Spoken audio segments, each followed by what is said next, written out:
Selamat malam, salam sejahtera. Terima kasih karena bersama dengan saya dalam ulasan hari ini.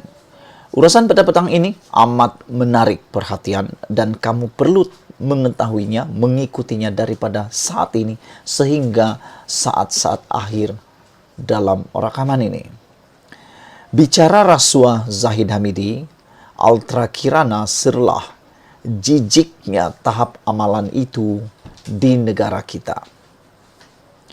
Hari demi hari, berdasarkan keterangan-keterangan saksi yang mengejutkan kita semua, keterangan-keterangan saksi yang kita tidak pernah jangka rupa-rupanya seperti itu berlaku, yang mana seluruh rakyat Malaysia tidak pernah ketahui sebelum ini.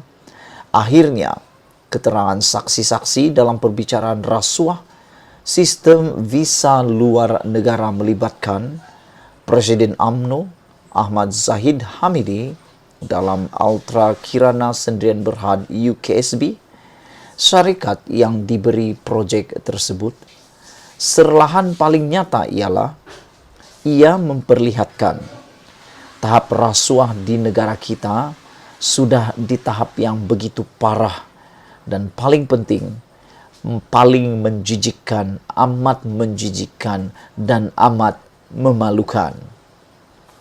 Pertama, dengan nama-nama yang dicatat dalam buku, ledger sebagai telah menerima wang daripada UKSB, syarikat-syarikat tersebut seolah-olah begitu bebas menabur wang di sana-sini kepada orang-orang berpengaruh. Disinilah yang paling menjijikkan, yang mana seakan-akan syarikat-syarikat besar yang punya uang ini boleh melakukan apa saja, menabur uang kepada siapa yang dia rasa berkepentingan dan mempunyai faedah untuk dirinya. Jika begitu banyak uang telah ditabur kepada sejumlah nama yang dicatatkan dalam buku ledger yang telah didedahkan di mahkamah baru-baru ini, sehingga hari ini selain kepada Zahid Hamidi sendiri yang dilaporkan menerima secara bulanan dalam mata wang Singapura, berapakah pendapatan dan keuntungan UKSB setiap tahun? Berapakah keuntungan dan pendapatan UKSB setiap tahun sehingga UKSB boleh membayar Zahid secara tunai dalam bentuk wang Singapura dolar setiap bulan selama beberapa bulan. Apakah ia bermakna melalui projek visa itu kemasukan rakyat asing terutama daripada China ke negara kita begitu bebas dan tanpa kawalan? Kedua, malah dikira sangat tertonjol jijiknya ialah kerana ahli-ahli politik yang ada kuasa nampaknya begitu mudah disogok dengan wang ringgit oleh UKSB. Aku fikir UKSB ini patut disiasat dengan lebih terperinci sampai sedalam-dalamnya.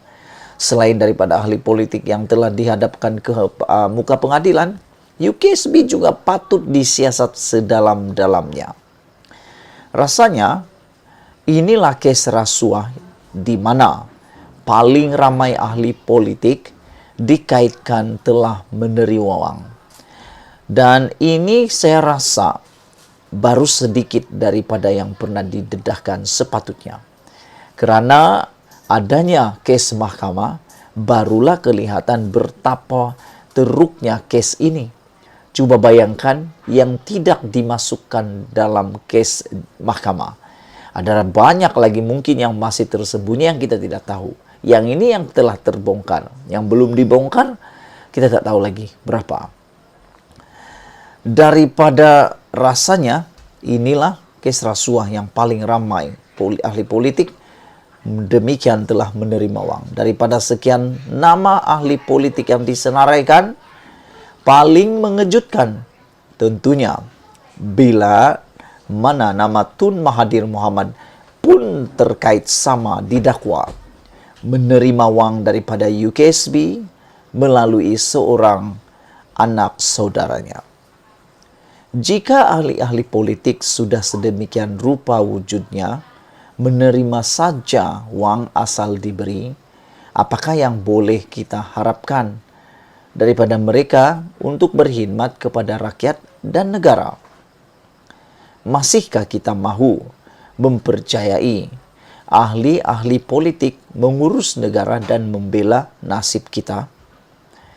Walaupun beberapa nama yang disebut menerima wang daripada UKSB sebelum ini dilaporkan telah menafikannya dan mendakwa tidak mengenali syarikat tersebut, penafian semata-mata belum secara otomatik membersihkan nama mereka. Apakah nama mereka saja ditulis dalam buku ledger? Adakah itu saja sengaja memperkenalkan mereka? Pihak berkuasa perlu menyiasat semua nama yang disebut di mahkamah itu, khusus tentang akaun bank dan butiran perbelanjaan dalam tempo selepas mereka didakwa menerima wang daripada UKSB itu. Janji pihak berkuasa sebagaimana kenyataan Mahathir di Jabatan Perdana Menteri. Janji pihak berkuasa sebagaimana kenyataan Menteri di Jabatan Perdana Menteri Wan Junaidi Tuanku Jaafar bahawa SPRM akan memanggil semua nama yang dicatatkan dalam buku ledger UKSB belum memadai selagi mereka tidak disiasat dengan segera. Malah, jika terbukti pemberian wang itu berunsur rasuah, semua mereka hendaklah juga didakwa di mahkamah bersama-sama dengan Zahid Hamidi. Cakap-cakap bahawa Zahid Hamidi lebih mudah terlepas kerana ramai ahli politik lain turut menerima wang sepertinya juga bukanlah hujah yang kukuh. Dengan lebih ramai dikaitkan turut menerima wang daripada UKSB, Zahid Hamidi sebenarnya semakin sukar menuju jalan keluar. Dalam pada itu, melihat keterangan beberapa pihak yang mewakili UKSB berhubung pemberian wang kepada Zahid Hamidi dan ahli-ahli politik lain yang dinamakan dalam buku ledger itu, tidak memadai sekadar meletakkan mereka sebagai saksi pendakwa saja. Sebagaimana penerima rasuah didakwa di mahkamah, pemberi rasuah juga harus didakwa sama. Ini aku setuju. Kenapa hanya yang menerima yang didakwa? Kan perlu yang memberi pun didakwa. Sebab sama juga. Tidak akan ada demand kalau tidak ada supply. Dan tidak akan ada supply kalau tidak ada demand. Itu perlu disiasat segera. Tanpa pemberi, tidak mungkin ada penerima. Dan tanpa ada penerima, tak mungkin juga ada pemberi. Tidak akan berbunyi apa-apa jika hanya sebelah tangan yang bertepuk. Hanya dengan mendakwa secara menyeluruh, pemberi dan penerima, kalaupun tidak dapat menghapuskan sama sekali amalan rasuah, sekurang-kurangnya bentuk pencegahan yang dilaksanakan itu lebih ditakuti dan menakutkan semua orang untuk mendekati perbuatan terkutuk itu. Diubah suai daripada ulasan Sa'budin.com. Sebelum kita berpisah, sila tinggalkan komen anda tentang ulasan isu rasuah menjijikkan Malaysia ini. Adakah anda juga sependapat dengan kami bahawa pemberi rasuah juga harus didakwa, bukan sekadar penerima rasuah? Malaysia kita punya, kita jaga sama-sama cintai Malaysiaku. Kita jumpa lagi. Bye-bye.